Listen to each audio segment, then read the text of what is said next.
Hey guys, what's going on? My name is Darth Cinema, and joining me is a new guest. So, sir, if you would like to introduce yourself. You've had guests before me. Yes, I know. I I'm quite famous that way. We couldn't have had this conversation beforehand. No, we couldn't have. I feel so much cheaper now. And I didn't know because, I'm pretty cheap as it is. To make me feel this dirty in front of so many people. No, in fact, you're probably the most high-profile guest I've had on the show. That is... Oh, man, what the hell am I doing with my life then? Hello, ladies and gentlemen. I am Max Finsettler. Hilarious, opinionated person, I guess.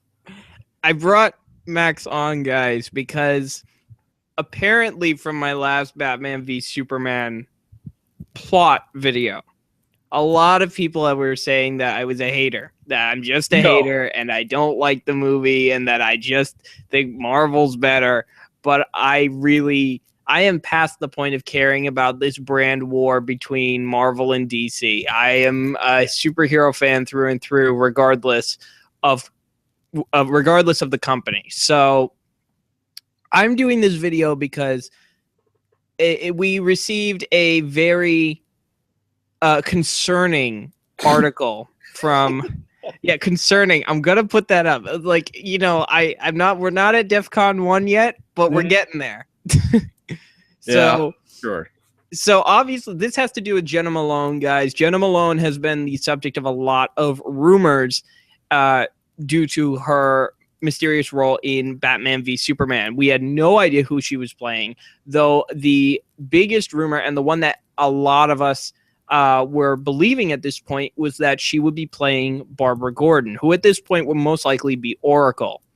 And there was an article that went up not too long ago, about 47 minutes ago, from Screen Rant, and that is that she has been cut from the theatrical release of the movie. Now, a lot of you may be thinking, oh, this isn't such a big deal. You know, you always get these kind of edits all the time. Yes, I will agree with you. Edits and cuts are irregular in films, but not 3 weeks from release in theaters. It sounds to me like someone in an office saw the movie and said, I hate her. Get rid of her. Yeah, and the movie is already overstuffed as it is, so I'm surprised that we didn't get this message sooner, that someone was being cut, because already, the reason, and I am going to draw the comparison to the Avengers, because the Avengers is a team-up film, this is a team-up film, they follow the same basic rules. That the one thing that the Avengers did right in 2012 is that all the characterization for Iron Man, Captain America, Black Widow, the Hulk, those were all dealt with in their own films. That way we could get right into how they meshed as a team, and we didn't have to worry about learning who they are and what their motivations were. Now, fast forward to Batman v Superman. We know Superman. Good. Do I agree with this Superman? No, I'm not a big fan of him, but that's not the point. Moving on. We know Superman. We know Lois Lane. That's good. We don't know Batman. We don't know Wonder Woman. We don't know Lex Luthor. We don't know The Flash, who, yes, The Flash has been confirmed by Entertainment Weekly. His role has been revealed in what he's going to be. We may discuss that later. I don't know. If we do, I will address spoilers when we get there. But Cyborg, I believe, did I say Aquaman? No, but he's technically in it too. Yes, Aquaman is in it. That's 6 characters, 6 major characters. And did you mention Lex Luthor? Yeah, I did mention Lex. Okay, because how do you do this? Explain the conflict between the two heroes. Explain what such an incredibly high-profile villain is building up to, and expect any of it to make any kind of coherent sense in the first place. And now you've written in a part for a whole separate character that you have also suddenly decided to cut out. Oh, and Doomsday. Of course. That was the other character I forgot. Doomsday's in it. And the thing is about Doomsday, they also said Doomsday is not there's someone bigger than Doomsday in Batman v Superman, which I'm like, okay, you have Lex Luthor.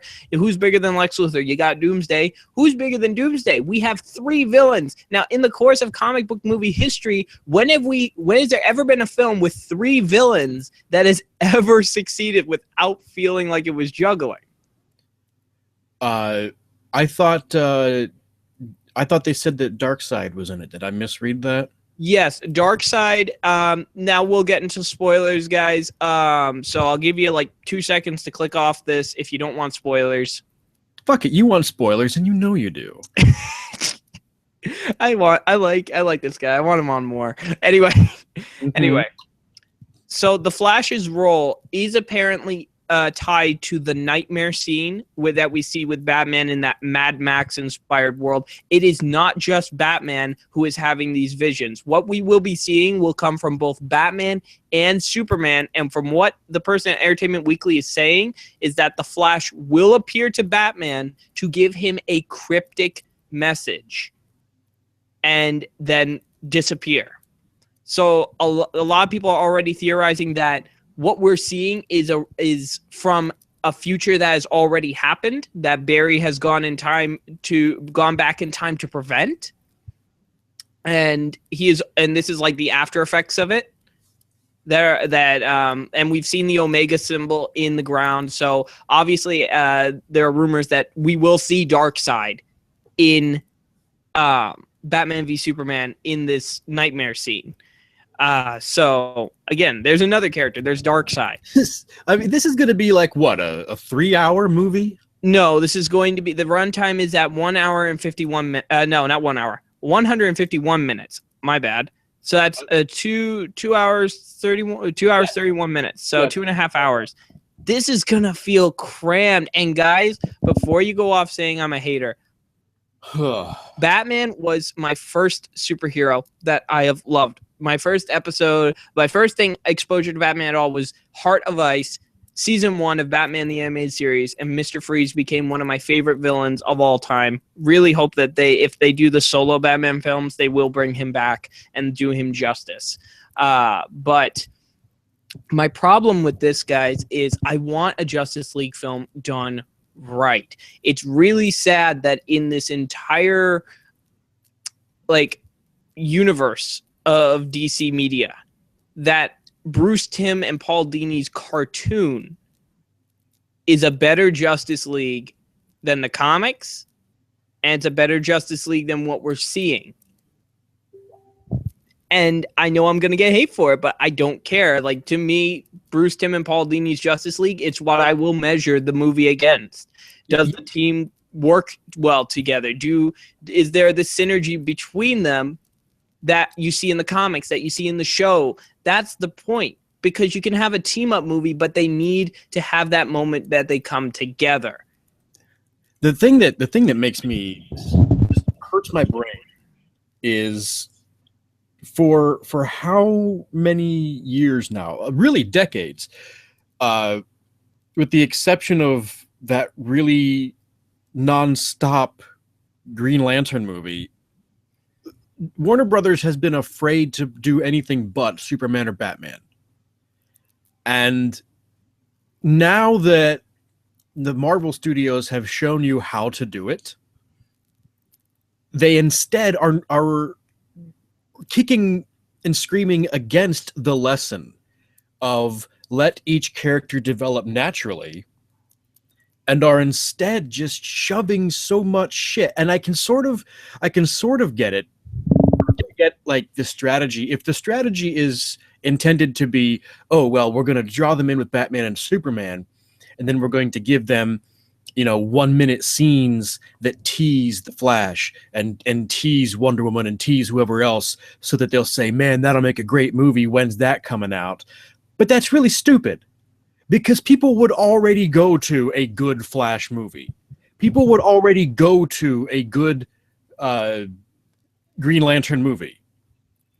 That there's no evidence to suggest otherwise. Yeah, guys, I'm not saying this what I'm saying out of hate. I'm saying this because I'm genuinely concerned and I want a good Justice League movie. Henry Cavill himself does not approve of this Marvel versus DC thing. He wants DC to stand tall alongside Marvel and give everyone have everyone realize their childhood dream of seeing the Justice League and the Avengers on the screen. That's what we should be looking at. We don't want a Justice League film as soon as possible. We want a Justice League film done right, and we want satisfaction. But and the thing is, like, I'm the kind of guy who I have in the past made comments about the fact that Wonder Woman is dressed in various shades of beige, and Yes. that is irritating as all hell to me. The fact that Aquaman, it's not even Aquaman, it's some homeless guy. Conan the Fisherman, one of my Yeah. friends called him. Yeah, Conan the Aquarium.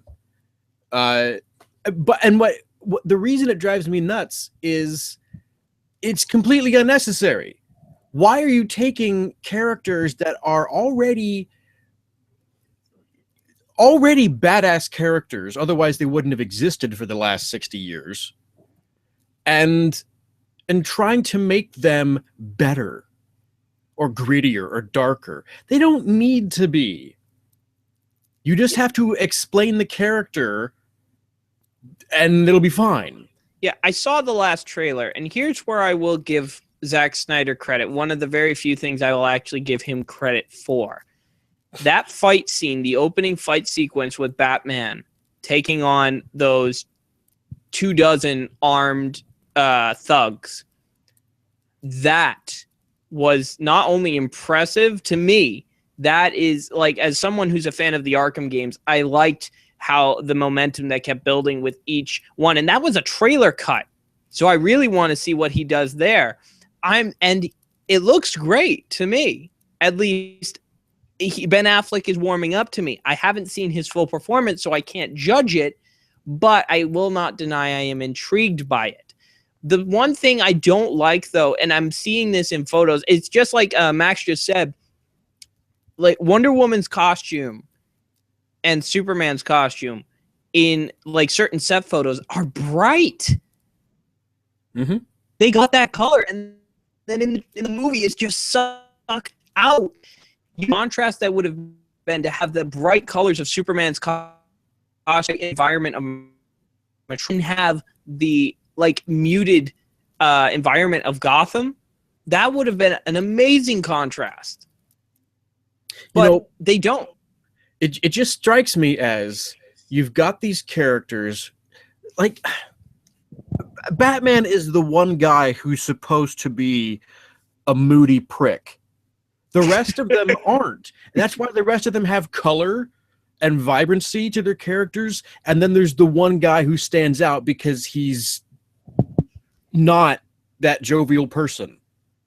You know, and now we're making the whole Justice League into, well, this is what makes Batman cool, so it'll make all of them cool, even Aquaman, because he just talks to fish, even though that's not true. To be fair, we don't know how Wonder Woman's going to act. We don't know how the Flash and Cyborg. But the thing is, but when you are already visually showing people that you don't understand why the character even looks the way they do, then I'm not filled with confidence that you're getting anything of the character right. Yeah, I mean, we want look at Deadpool, for instance. The reason the film was so good, and it wasn't because it was rated R.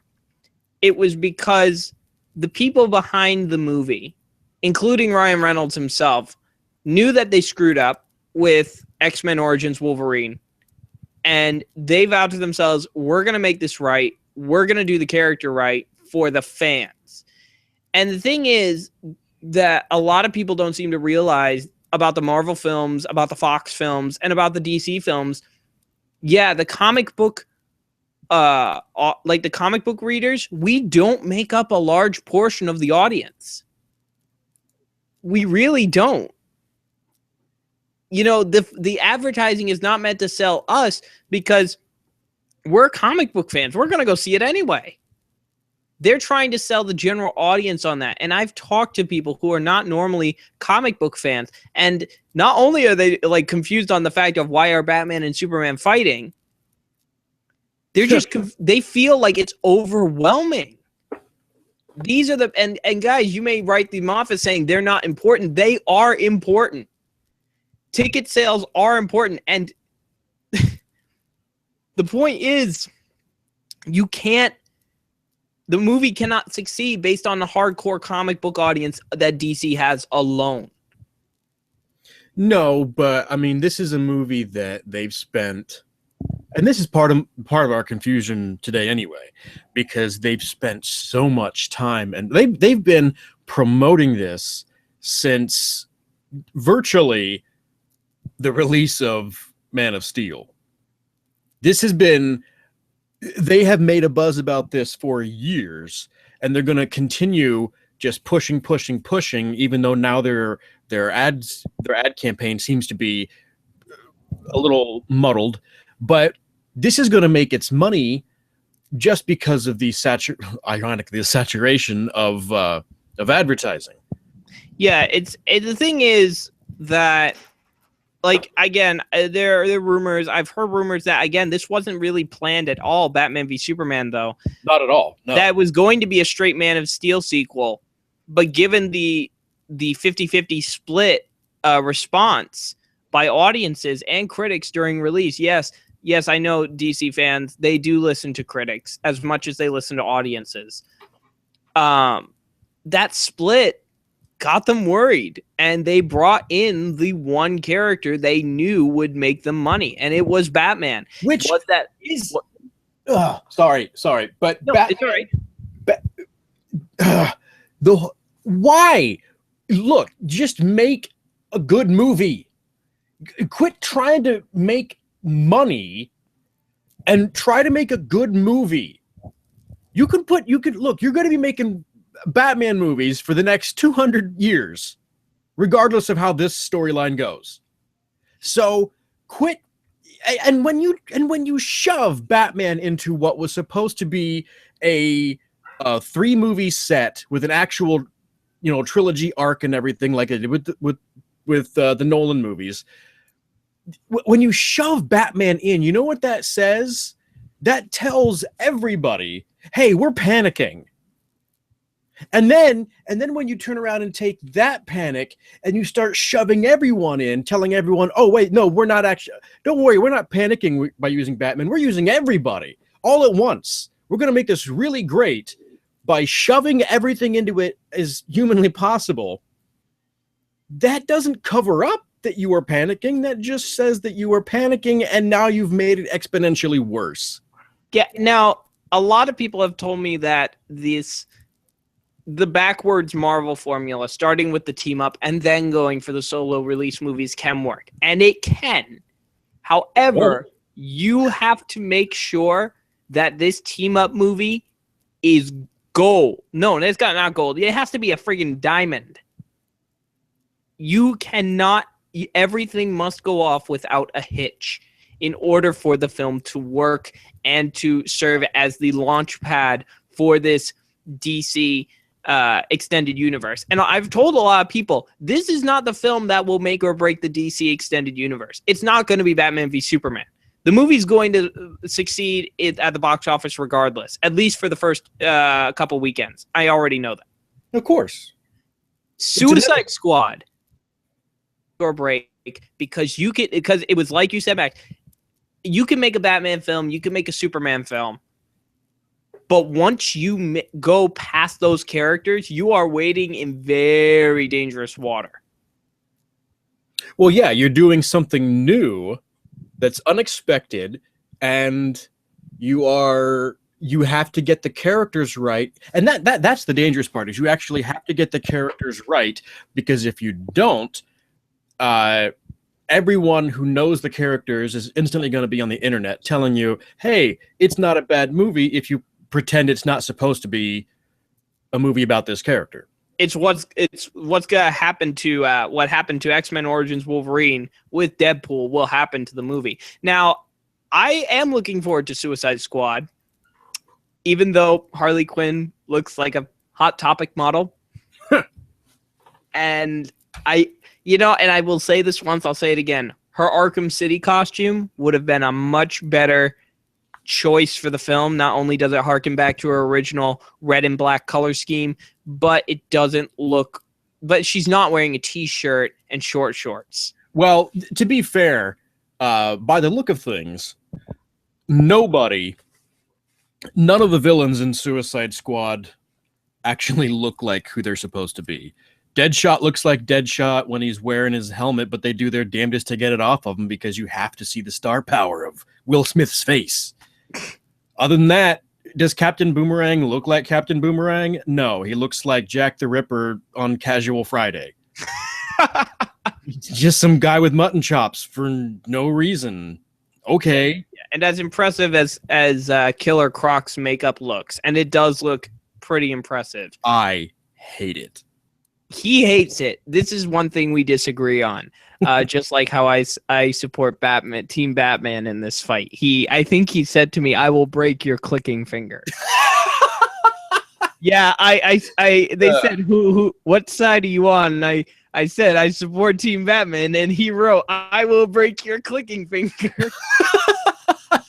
So this is the one thing I will disagree on because I do know the actor who's playing Killer Croc was in Thor: The Dark World. He was the one of the Dark Elves who broke free in the Asgard prison with a piece of the ether, basically transforming himself into this huge, like, mindless beast. This guy's a big dude, and I like that they're going with practical effects over CGI because overuse of CGI and seeing Suicide Squad, there's a lot of CGI in there to begin with.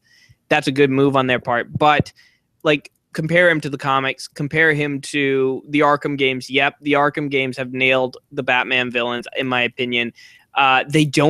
He doesn't look like comic book Killer Croc. At least that's what Max thinks. Well, it's not even that he's not comic book. He just looks ugly and not at all. There's nothing.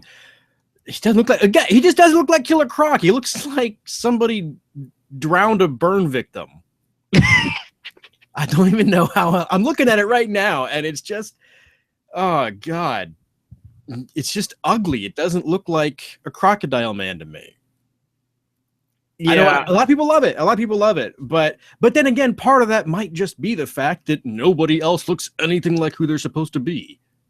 Yeah, and then going on to Jared Leto's Joker, I'm going to be very fair here. I will give him a chance. I am going to give him a chance because as much as I don't like the tattoos, personally, I'm fine with the tattoos mostly.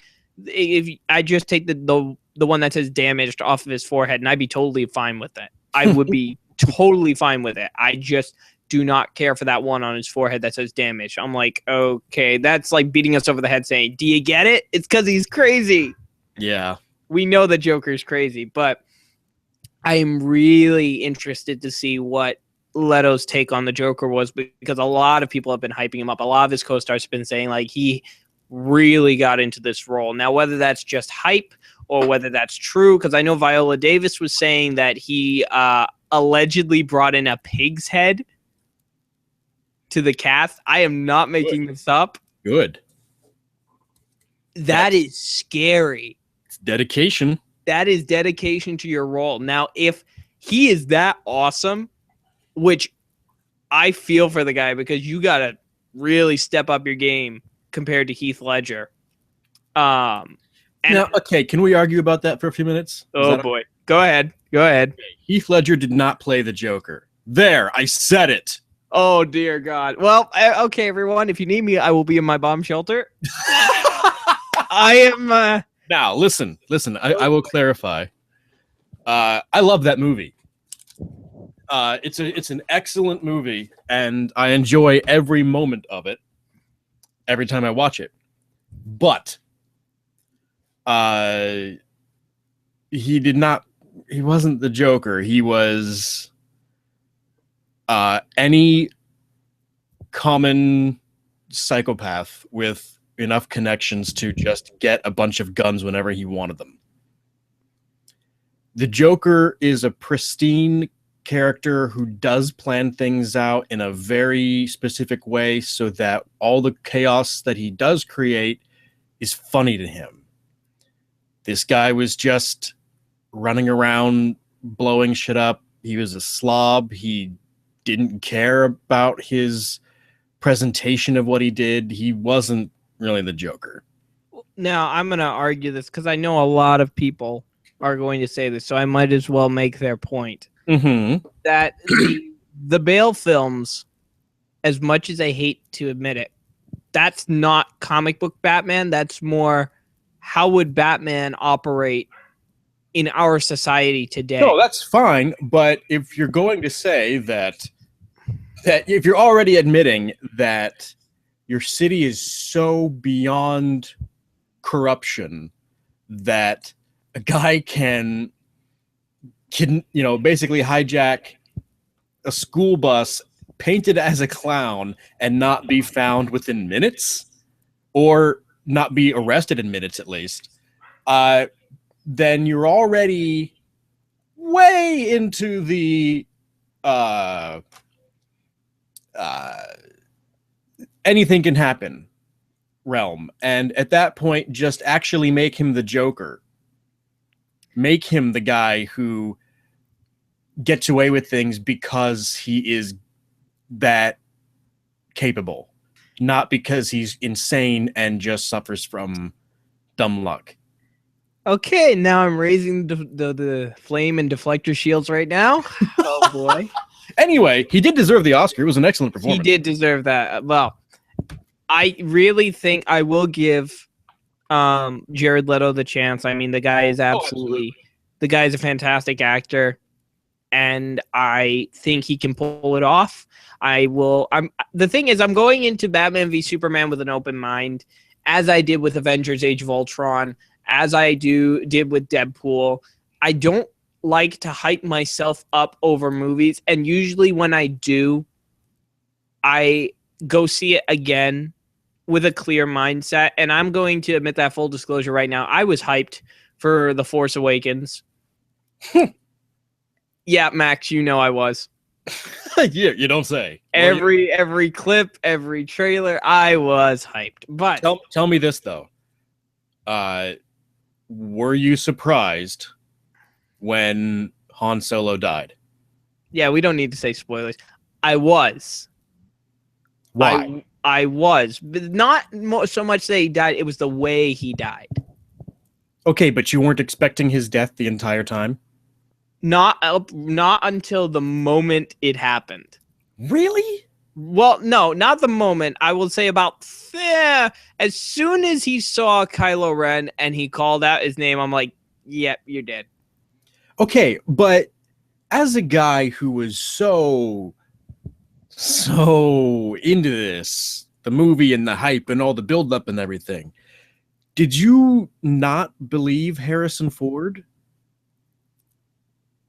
Your silence tells me you're not sure what I'm talking about. No, was it that he hated the character? Not just that he hated the character, but he said publicly a few times that if they were going to do a new trilogy, he would sign on for the fans to do one last movie, and under then the condition that the character died, so he never had to do it again.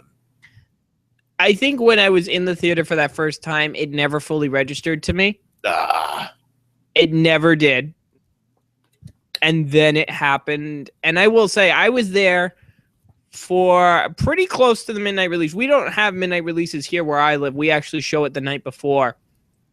Due to all the unfortunate midnight shootings and all that. But we show it. We have showings the night before, and it was a full packed 3D showing, huge screen, reclining seats, everything, the whole shebang. And every single one of us, you could hear a pin drop in that theater. And then 2 seconds later, everyone was doing the Luke Skywalker no scream. Everyone. And the person next to me heard me say this, but when Chewie shot at Kylo Ren, I was literally like, come on, kill him. Kill that son of a bitch. Kill him now. Rip his arms out. But that's enough about that. But my point about Star Wars is I went and saw it a second time. I went and saw it with an open mind to realize the faults. And the movie did have faults. I'm never going to admit that. I mean, I will admit it is not a perfect movie. Not by any stretch of the imagination. Well, of course not. It's Star Wars. I'm going to forgive that one for now because we're in a professional setting. You and I will have a talk about that later. But anyway. Anyway, The Force Awakens was in no way a perfect film. Mm-hmm. And Batman v Superman, I doubt will be a perfect film. Avengers Infinity War will not be a perfect film. Doctor Strange, Ant-Man and the Wasp, whatever. But here's the thing, though. There's a huge difference. And again, the difference is the Avengers movies are not... They're not stories in the way most movies are. They are climaxes, basically, to the buildup of other movies. They don't need to be anything more than the, oh shit, this has finally hit the fan, we have to do this now. That's all they have to be. Yeah, in fact. And that's a good thing. But this movie, this Batman versus Superman, can't. It has to be not a conclusion, but a 2.5 hour beginning to 6 different things. And the thing is, we're jumping right into Justice League in 2017. Justice League Part 1 comes out in 2017, folks. Here's the thing. There aren't many villains that you can do with the Justice League that most people will recognize. I mean, off the top of my head, there are three big ones that warrant a movie in and of themselves. One is Brainiac, though I doubt they will use him, as they will probably save him for a Man of Steel sequel. You have Darkseid, which in all aspects it will probably be the villain, because if I'm correct, they're going to do more of an adaptation of the New 52 origin, which you guys have, the more DC aficionados will know from the animated film Justice League War. And then you're talking about the big guys, the Anti-Monitor. The freaking Anti-Monitor. That is not something you could fit into a 2.5 hour movie. And then people are talking about the multiverse, that the multiverse exists with the DC, that it connects Supergirl and connects Arrow and The Flash and Legends of Tomorrow and Smallville. And I'm telling you, people, they're not gonna do it. No way. Well, no, they're basically saying all of the DC properties are connected in a huge multiverse. And a lot of people are theorizing that this could lead to Crisis on Infinite Earth. And I'm telling you, people, that's not going to work. That's bigger than Avengers Infinity War. Look, there are some things that can't be made into a movie. There are some things that need to be a series. And I don't mean a series of movies, just a series on like Netflix or something. Well, yeah, look at say, let's take the comic book. Let's just take a comic book event. Let me use Secret Wars, because that just happened with Marvel. Secret Wars was a huge multiverse spanning event that had ramifications across the entirety of not only the Ultimate Universe, but the 616 universe of Marvel. The one that we call the Marvel Universe is Earth 616. That event of Secret Wars had multiple tie-in comics across many different heroes on many different realities. Even what was it? Convergence had multiple, and that's a multiverse spanning event. Much, much bigger than Crisis, in my opinion.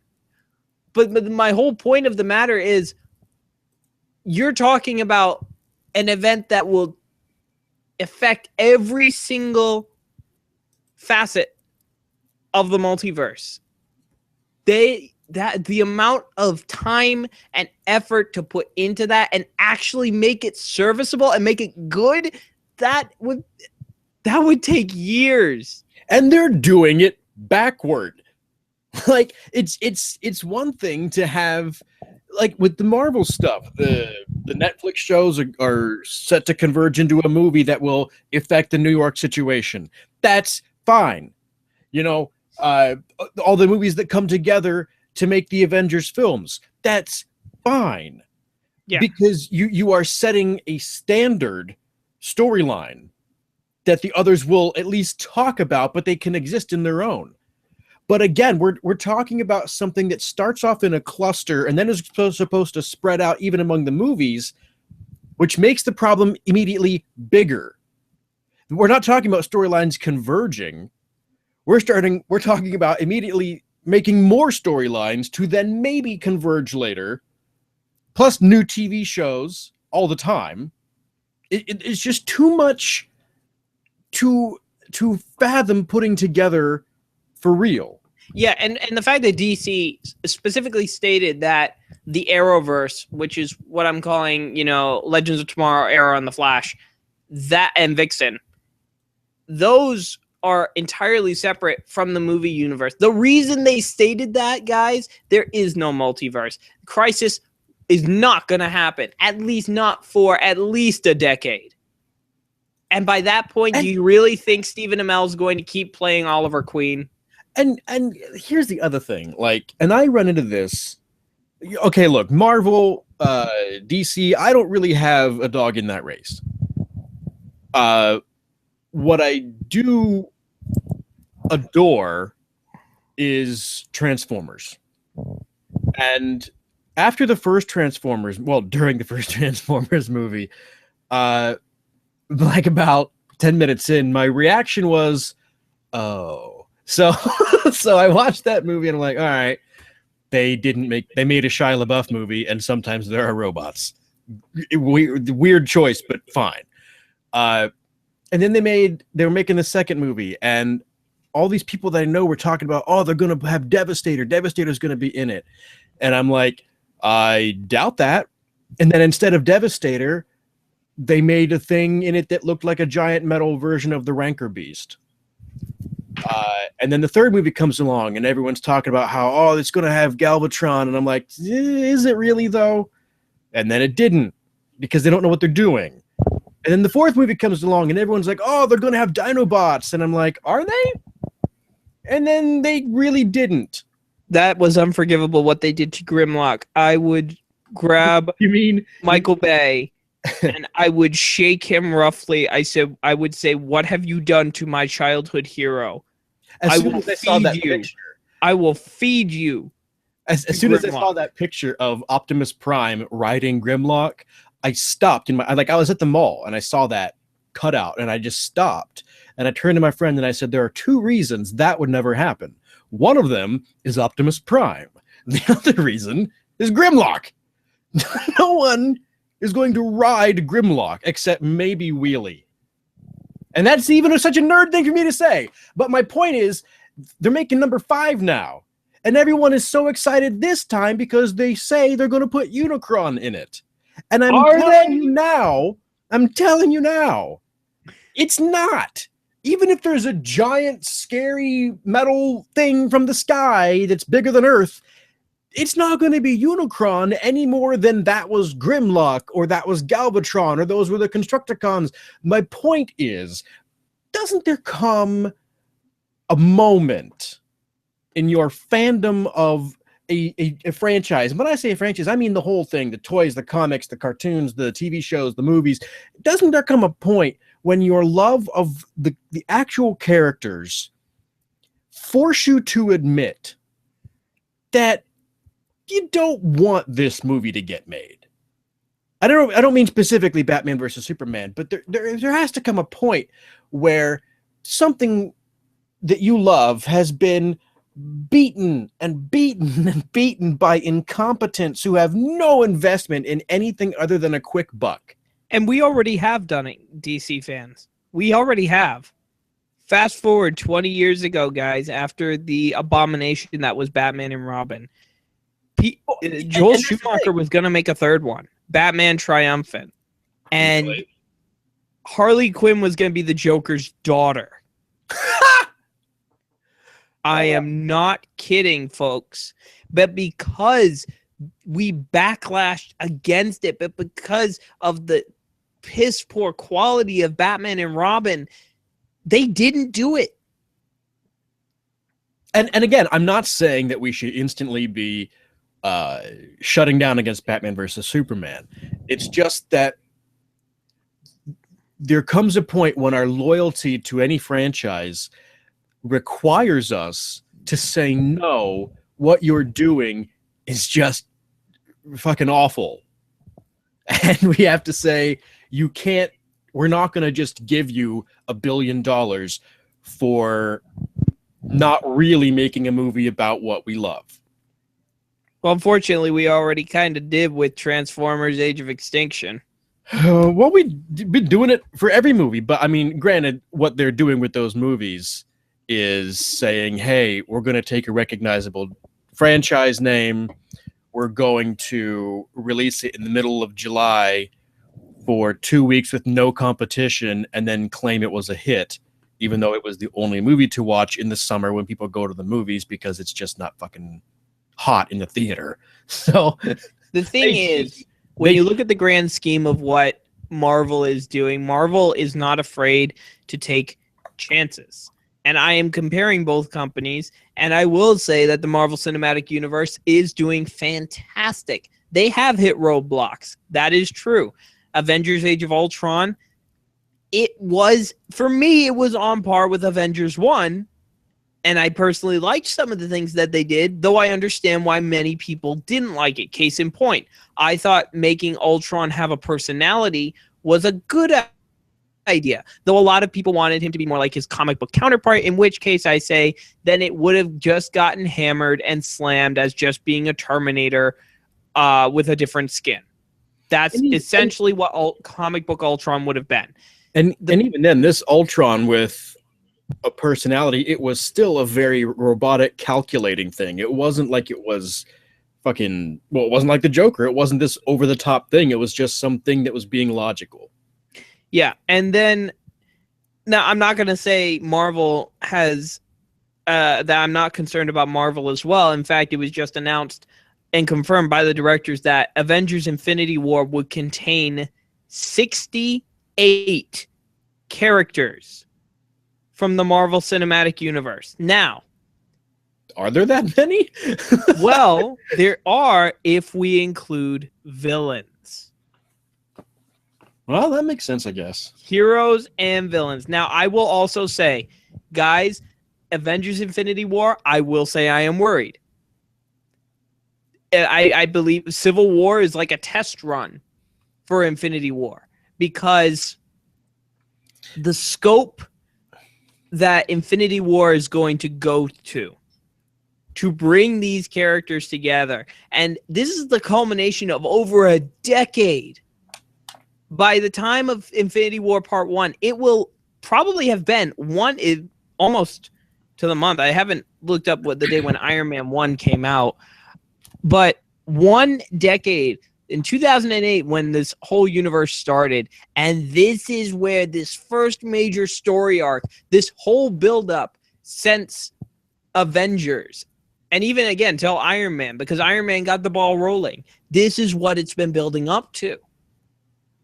Because they made these movies with an end goal in mind. And I'm worried that DC doesn't have an end goal in mind. I want these films to be good. They're not. Look, I mean, we're talking about a company where they went from we're going to make a trilogy to after that first movie saying, no, we're going to make a whole universe. We're just going to wing it. So, yeah, I'd say it's pretty safe to assume that they don't really have an end goal when they're not really sure where they're even starting. Yeah. And it hurts me to say that, like, to basically criticize this. Well, I shouldn't feel hurt to criticize this. Batman is, though, one of my favorite childhood heroes, and I want to see him in his full glory. I want to see that fight. And I will say Zack Snyder does some awesome action sequences. I just want the movie not to just be a glorified action sequence. The movie has to have substance. I am very worried about Batman v Superman, and no fanboy comment is going to keep me from being worried. Here is why I am worried. Short version right now.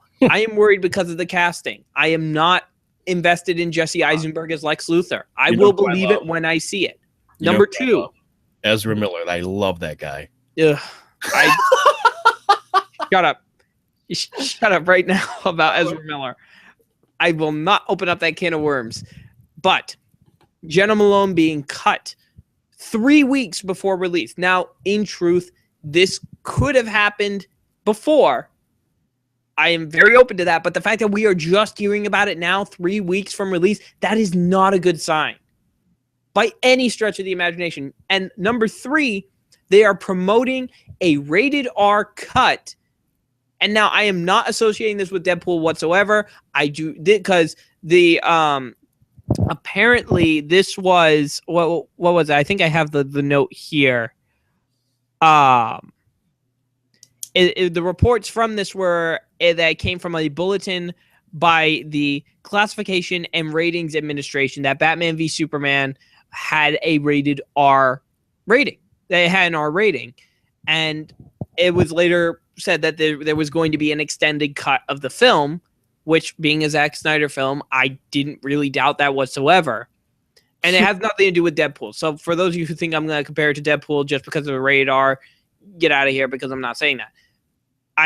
I'm saying it because when you're promoting the home video release of the film before your movie is even in theaters, what does that say about your confidence? Not only that, you're basically telling your audiences right to their faces, you can go see this movie. You can give us your money.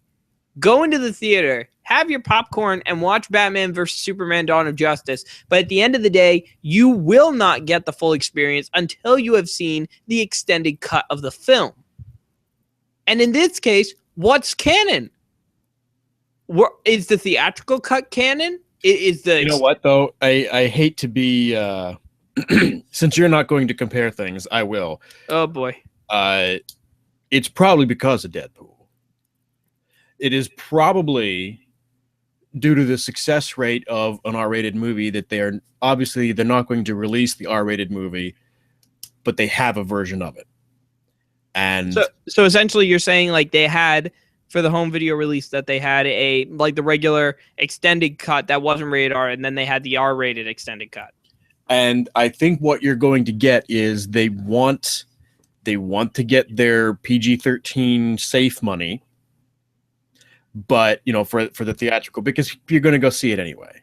Really, you are. I mean, if you're going to go see it, you're going to go see it. But now they've got the option. Now they can say, well, we released the family-friendly version to the theaters, but since the R-rated version sold better on DVD, we're going to go that route. Yeah, the thing is, I really think it's probably just a test the waters to see what goes better, what sells better, and then use that as your compass for where you take the rest of the movies. Again, it's not confirmed. We're just kind of theorizing at this point, where we got our lab coats and goggles on. We're experimenting with a particle accelerator that's going to blow up in our faces. Yes, it's going to blow up in our faces probably, as does every science experiment that I'm a part of. You're a terrible Darth. I know. Seriously. My ship is crashed and it's waiting in orbit, trying to get repaired and everything. Seriously, I've had to stay in the backwoods here for years. They have woods out there? No, where I am currently on this planet. Don't know how you people can cope. Anyway, the point is that I feel, as much as I've seen YouTubers, and I won't name channels, I am much too professional for that. Mm-hmm. There are people who are actively trying to defend this movie, and I know why. Like me, you want this movie to be good. You are probably desperate for it to be good. You are praying that it will be good. Like I was when I was praying during The Force Awakens. I literally was sitting in my seat, my hands together, and I'm saying to myself over and over, please don't suck, please don't suck, please don't suck. Every single one of us is going to be going into that theater on March 25th. Well, me, I'm going a week later because I'll be at a convention, but we're going to be going into that theater and we're going, it doesn't matter what the marketing says, each and every one of us is going to go in there and there is going to be a part of us that is desperately hoping that this movie doesn't suck. I don't want this to suck. I want to see, Really? I want to see the film done right. But Really, because I rarely go into a movie hoping that it will suck. yes, quite. What I want, and what I know a lot of us want, is I want this universe to be done right.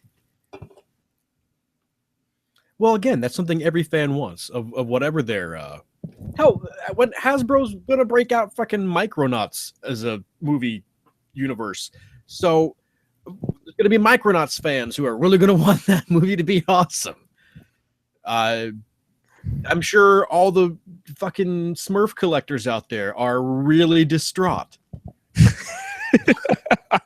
You know, everybody wants their franchise to get a respectful treatment. And everyone, like Assassin's Creed, there's the movie coming out with Michael Fassbender. I bet you a lot of people are looking at that and hoping that it does not have the video game movie curse. You know, that's something that I don't understand though. Like I've been hearing for forever that there are people who want to see a Halo movie. And I heard last year that they want to make a movie out of The Last of Us. And I'm like, do you need that? Isn't it, especially like with something like The Last of Us, isn't it already a movie that you pretended to be the protagonist in? Well, I think the reason that video game movies don't do too well is you lose that interactive factor. No, that is not the case. What in most in every video game movie, the problem has been that the people making the movie don't know why the game is popular. Okay, well, wasn't Peter Jackson interested in doing the Halo film and producing it? I have no idea. Well, I do know that Neil Blomkamp, the guy who did District 9, did do test footage for the Halo movie, which was used to promote Halo 3. And if any of you haven't seen that, check it out. It's called Halo Landfall.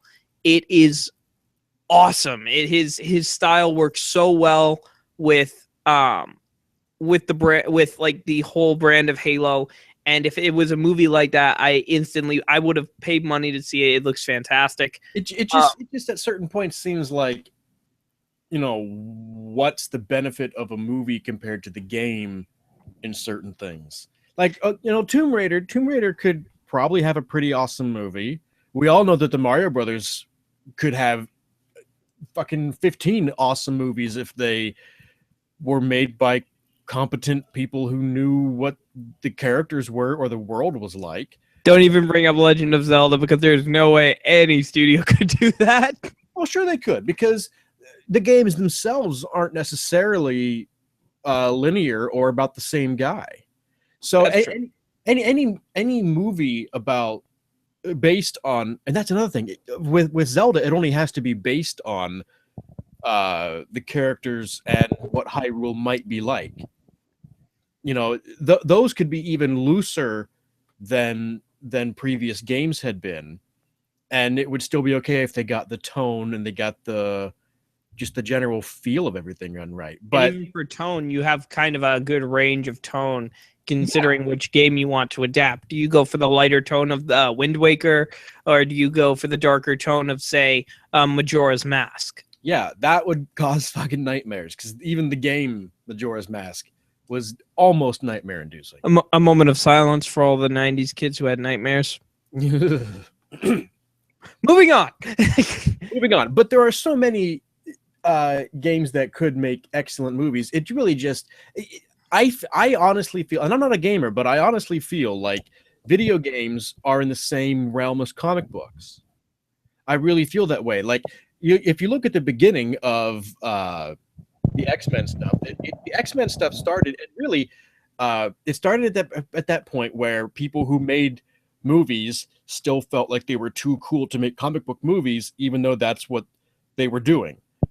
That's why the X-Men don't look like the X-Men. They look like fucking like fighter pilots for some reason with the weird puffy leather jackets. Leather ninjas, that's what I call them. Yeah, and we've finally evolved into a point where, hey, your shitty joke about yellow nylon, yeah, you could actually do that and it would look better and be more accepted than you're trying to be too cool for your own movie garbage. And it took Deadpool to do it. Well, no, I think it took Thor to do it. Well, no, I mean, like, the X-Men films never ever gave them the costumes. Oh, yeah, in that, yeah. Until Deadpool. Yeah. And even for Thor, Thor, they made him lose the helmet. Yeah, which I don't fully understand that either. But that helmet looks stupid. Let's just say it right then and there. Well, I never even liked Thor in terms of being a superhero anyway, because I was like, that didn't take a lot of creativity. It didn't. It's just a god. That's it. But I mean, the reason we love these characters, the reason I think a lot of DC fans, a lot of DC fans give the Marvel Cinematic Universe a lot of hate. And they say it's because it's too humorous, it's too kid-friendly, it's too bright, it's too colorful. But regardless of what they are saying, there is one constant factor. The fans are speaking. They've spoken already on this. They love these guys. Chris Evans, it's not a guy who's dressed up as Captain America. That is Steve Rogers. Yeah. Robert Downey Jr., that's not Robert Downey Jr. in a CGI suit, guys. That's Iron Man. And it's like even the characters that everyone thought were going to fail. Ant-Man, the Guardians of the Galaxy, the films that we all wrote off as failures originally before they even came out, they all surprised us. And I want DC to do the same. I want them to surprise me. I want to be wrong about this. Let me make that fact perfectly clear. I want to be wrong. I want to come on here and just say, I was wrong. Batman v Superman was great.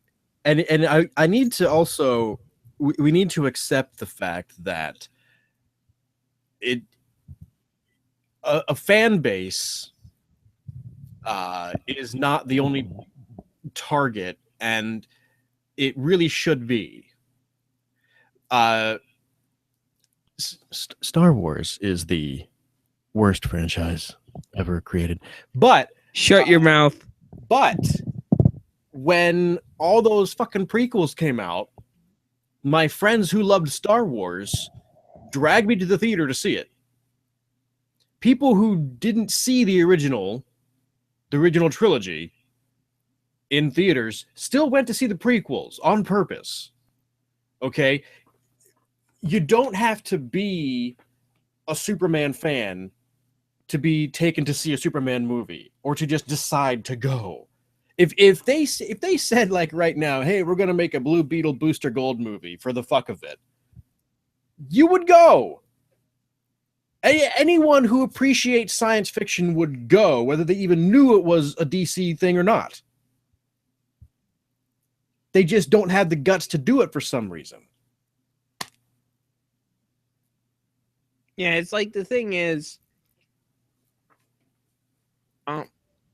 you know what? Screw it, because you know what? You can't compare DC with anything except Marvel, and I love both properties, so why not? Marvel's taking risks because later this November is probably without a doubt their biggest gamble to date. One film that even I don't even know if it will do well, and that's Doctor Strange. We have an amazing cast.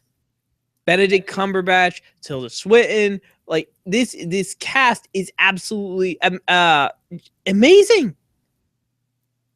Those are the only two I can remember off the top of my head. Plus the guy who played Le Chiffre from Casino Royale, Mads Mikkelsen, I think his name was. But whatever. My point is, we're delving into magic, full on magic, mysticism. Thank you. Mysticism. Sorry. Oh, geez. I really need to have you on more often. This is fun. Can we get a like for this guy, please? God, I hope so. I'm gonna link his channel. I'm gonna link his channel after this, and please go see him. He's awesome. But anyway, that's a gamble. We don't know if that's gonna work. Why would it not work? Look, it's not. Again, this is not the tip of the iceberg. This is the most famous of Marvel's mystic characters, and he's not the first one they're doing in terms of heroes, so it'll be perfectly fine. Well, no. Here's my reason why I'm worried about Doctor Strange. It's because any character that had connection to mysticism in the comics, be it Thor or Scarlet Witch, have been altered to the fact where literally Thor is an alien in the movies, and Scarlet Witch, as far as we know, has no magical powers. Her powers in Age of Ultron and Civil War are entirely based on the Mind Gem of the Infinity Stone, or the Mind Stone for the Infinity Stone. So they're not mystic in any way. And this is full on, like, this is the first full on character who utilizes sorcery and utilizes magic in a way that we have never seen. And for a universe that's primarily been based on science fiction, delving into magic is a big gamble, and that's why I'm worried. And that's why I think a lot of, like, same thing is happening with DC when Shazam is coming. No one's talking about Shazam with The Rock as Black Adam. That is magic. Yeah, but does anyone actually care about Shazam? Well, apparently people do, because, well, well, they cared enough to make him a big member of the Justice League. Like, I mean, seriously, in the New 52, which, if any of you... Hey, let's use the New 52 as an example of what's good and popular. Sure, that's a word I'd use to describe the New 52. Yes, so awesome that they're rebooting it again with Rebirth. And I did hear a rumor that a lot of the characters would be more resembling their media counterparts. Like, for example, I'm hearing a rumor that for The Flash, the rogues will be very similar to their CW counterparts from the show. Now, that is a smart decision. I like those versions of Captain Cold, Heatwave, Golden Glider. Those are awesome because the characters were done. They were slightly different, but in a way that a lot of people seemed to love. If any of you watched the Legends of Tomorrow episode that premiered earlier tonight, you probably, your heart broke in two at the end, if you know what I'm talking about. No spoilers, because it just premiered 3 hours ago, so I'm not going to spoil it. But I am surprised if you've stayed with us for this long. How long have we been bitching? I think we've been going a full hour now. See, this is the problem. You and I, we just ramble, which is not a bad thing. Seriously, I bet you, given enough material, you and I could have a full 24-hour charity stream, just us arguing about stuff. We could keep going. Do you want to bitch about Ghostbusters and what else is coming out? Well, we can definitely. What I'm going to do is, since we've kind of gotten everything off of our chest about Batman v Superman, I will end this one here. I probably will start one on Ghostbusters because I've got nothing to do later today. I've got no life. All right. So thank you guys so much for enjoying. I will That's Go awfully ba- presumptuous, by the way. yeah. Thank you for enjoying. Well, thank you for watching, guys, and tolerating us. Are they watching? What's there to watch? I know it's just two nerds rambling about comic book movies. Though you'd be surprised, my last one got extremely popular with people. Good. So I think actually, you know what? Before we go, I'm not tooting my own horn on this. I'm actually going to check how because given the controversial nature of this video, I think it only fair that we know what kind of an audience we're getting into. Uh-huh. So, all right, racing yourself, guys.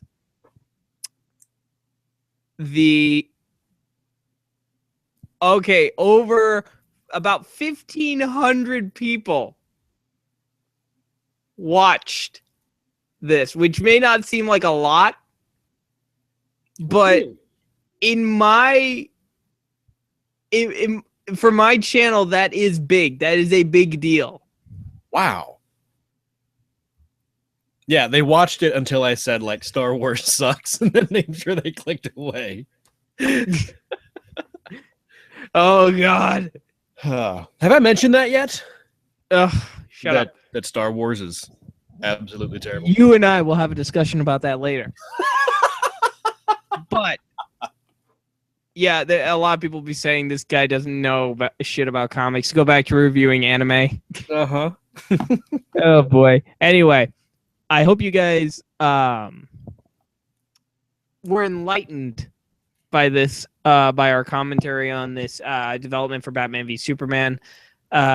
Please hit the like button, consider subscribing for more content. Stick around if you like. We will be doing a discussion on the new Ghostbusters trailer, and probably there will be a lot more heads banging on walls. Oh, there's going to be a lot more swearing, that's for sure. Oh, yeah. Well, your discretion advised for that one. But then I'm Darth Cinema, and my next transmission will be coming to you very shortly. Take care, and I'll see you later.